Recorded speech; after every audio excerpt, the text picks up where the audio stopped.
Do you want to grow your own rabbit food or bunny food for free for the whole winter?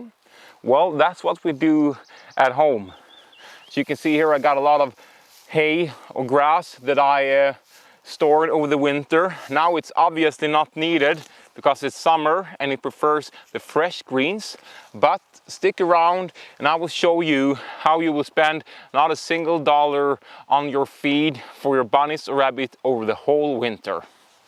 So first up is grass, and as you can see here, we let the grass grow pretty tall. It actually has grown for the whole summer, and we want that because then it will develop seeds in them and it will be grain, and everyone knows that grain is full of protein and nutritious and just what your animal wants for the winter to keep nice and fatty.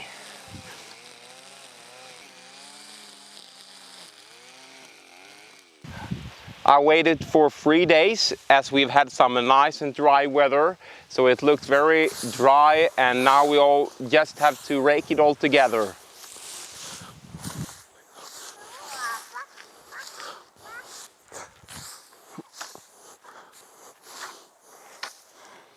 Maybe you don't have a massive place to grow grass, then you can just let some of your lawn grow tall. Don't cut it for a month and then cut it and give it to your animals. Quick advice.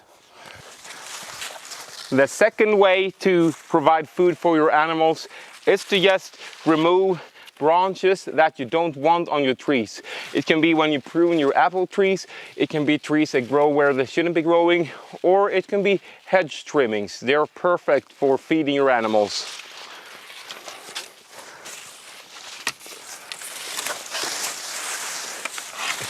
In this case, we took down a tree, I think last year, and it's shooted out like 30 of those shoots. And it is just perfect for the bunny to eat throughout the winter. Our bunny, the smaller branches, it will eat them all up.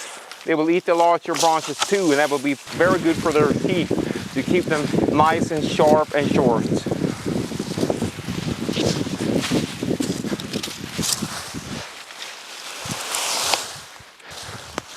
The branches you can just spread out in the garden when there's no rain coming.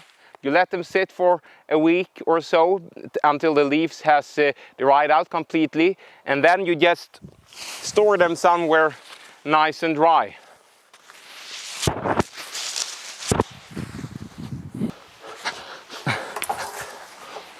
When the grass has dried out, you just need to put it somewhere, and in our case we had a spare water barrel that we don't use right now, so I'll just put it in here and I'll make it very compact, because you can make it compact. If you don't have a water barrel, just take a plastic bag or somewhere.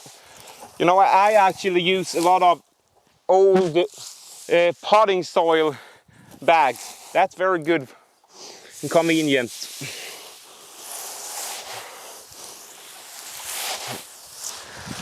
If you like today's episode, please subscribe and leave a comment. And this is actually everything for today. I hope you enjoyed it and that you save some money on your animal feeding this winter. Now, God bless you and you have a good day. See you next time.